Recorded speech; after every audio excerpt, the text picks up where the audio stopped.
इस वीडियो में हम समझेंगे इकाई 1 कौटिल्य। शुरू करते हैं।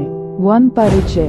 अर्थशास्त्र समग्र सरकारी मामलों पर सबसे पुराना ग्रंथ। शासन कला, लोक प्रशासन, राजनीति। अर्थशास्त्र और प्रशासन को कवर करने वाली एक उत्कृष्ट कृति के रूप में वर्णित। अशोक और शिवाजी जैसे भारतीय शासकों द्वारा अपनाए गए सिद्धांत। अर्थशास्त्र में कौटिल्य के सिद्धांत आज भी प्रासंगिक हैं। इकाई प्रशासन के प्रमुख सिद्धांतों और उनकी समकालीन प्रासंगिकता पर केंद्रित है।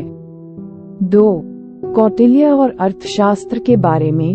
कौटिल्य, चाणक्य, विष्णुगुप्त विभिन्न विषयों के विद्वानों को आकर्षित करते हैं। मौलिक कार्य। अर्थशास्त्र राजशाही युग के दौरान रक्षा, विस्तार और शासन पर जोर देते हुए लिखा गया। उम्र और लेखकत्व पर बहस। अर्थशास्त्र के सार पर ध्यान दें। पुस्तक संरचना 15 पुस्तकें, 150 अध्याय, 180 अनुभाग, जिसमें शासन, अर्थशास्त्र, कानून, विदेश नीति, रक्षा, युद्ध और कार्यप्रणाली शामिल हैं। 3 लोक प्रशासन के सिद्धांत। कौटिल्य स्पष्ट रूप से सिद्धांतों पर चर्चा नहीं करता है। पाठ से अनुमान लगाया गया। शास्त्रीय विचारकों ने सार्वभौमिक रूप से लागू सिद्धांतों पर जोर दिया। कौटिल्य के सिद्धांतों का अनुमान, कार्य विभाजन, विशेषज्ञता के लिए 34 विभाग। पदानुक्रम। नौकरशाही पदानुक्रम, योग्यता आधारित पदोन्नति, आदेश की एकता, राजा के सभी आदेश, स्पष्ट संचार निर्दिष्ट नहीं है। केंद्रीकरण, शक्ति राजा में निहित, प्रशासनिक विकेंद्रीकरण, अधिकार और जवाबदेही। प्रजा की भलाई के लिए जिम्मेदार राजा, अधिकारी कानून और नैतिकता के प्रति जवाबदेह हों। संगठनात्मक हितों को प्राथमिकता, व्यक्तिगत हितों से ऊपर राज्य के हित। अनुशासन, आदेशों का कड़ाई से पालन, दिलाई सजा को आमंत्रित करती है। समन्वय, निहित, सामंजस्यपूर्ण ढंग से कार्य करने पर जोर दिया गया। दिशा, नेतृत्व, प्रेरणा, पर्यवेक्षण और संचार। मूल्य आधारित प्रशासन, नेताओं को सदाचारी, सच्चा और नैतिक होना चाहिए। 4 प्रशासनिक तंत्र का संगठन एवं संरचना। कौटिल्यन राज्य शासन के लिए केंद्रीकृत, प्रशासन के लिए विकेंद्रीकृत। 3 स्तर, केंद्र, प्रदेश और स्थानीय। स्थानीय राजा की संस्था, एकात्मक राजशाही व्यवस्था, राजा की शक्तियों में विधायी, कार्यकारी और न्यायिक शामिल हैं। संगठन, विभाग के आधार, लोग, उद्देश्य और प्रक्रिया। विशिष्ट कर्तव्यों वाले 34 विभाग। स्थानीय स्तर पर प्रशासनिक इकाइयां, नगरपालिका और ग्रामीण प्रशासन, नागरिका, स्थानिका, गोप, ग्राम वृद्ध, ग्रामिका आदि। राजा के लिए समयबद्ध कर्तव्य, प्रजा की भलाई पर जोर देना।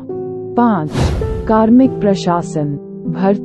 भर्ती का उद्देश्य प्रशासनिक कार्यों के लिए सक्षम व्यक्तियों को ढूंढना है। इस प्रक्रिया में खुली भर्ती प्रणाली का अभाव था। राजा उच्च स्तरीय अधिकारियों के चयन के लिए जिम्मेदार था।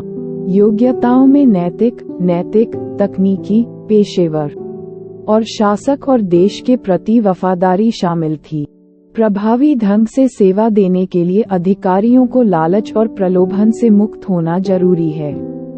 लालच और भय से मुक्ति जैसे गुणों का आकलन करने के लिए धर्मोपाधा, आर्थोपाधा, भयोपाधा और कानोपाधा जैसे परीक्षणों का उपयोग किया गया था। पदोन्नति एवं स्थानांतरण। राजा के पास अधिकारियों की पदोन्नति और स्थानांतरण में विवेकाधीन शक्तियां थीं। पदोन्नति के निर्णय अवलोकन पद्धति का उपयोग करके प्रदर्शन मूल्यांकन पर आधारित थे। विभागों के प्रमुखों को स्थायी रूप से एक ही नौकरी पर नहीं रहना था। लगातार रोटेशन को प्रोत्साहित किया गया। वेतन। अधिकारियों को वेतन के रूप में निश्चित राशि प्राप्त होती थी, जो उपलब्धियों या विफलताओं के आधार पर समायोजन के अधीन होती थी। वेतन 60 से 48,000 पौंड तक होता था, जिसमें पद, अनुभव और योग्यता या ज्ञान के आधार पर भिन्नता होती थी। वेतन प्रणाली में राज्य के राजस्व के 1/4 से अधिक भुगतान करने, शारीरिक जरूरतों को पूरा करने और सही लोगों को आकर्षित करने की क्षमता पर विचार किया गया। सिविल सेवकों का प्रशिक्षण। कौटिल्य ने विशेष रूप से उच्च स्तरीय अधिकारियों के लिए प्रशिक्षण पर जोर दिया। प्रशिक्षण चयनात्मक था, सुधार और सुधार के इच्छुक व्यक्तियों पर ध्यान केंद्रित किया गया था। सिविल सेवकों में अनुशासन पैदा करने के लिए व्यवहारिक प्रशिक्षण आवश्यक था। प्रशिक्षण का उद्देश्य व्यक्तियों के मनोवैज्ञानिक, पेशेवर और सांस्कृतिक पहलुओं को बदलना है। 6. वित्तीय प्रशासन, कोषागार प्रबंधन। कौटिल्य ने राज्य की मजबूती के लिए राजकोष को महत्वपूर्ण माना।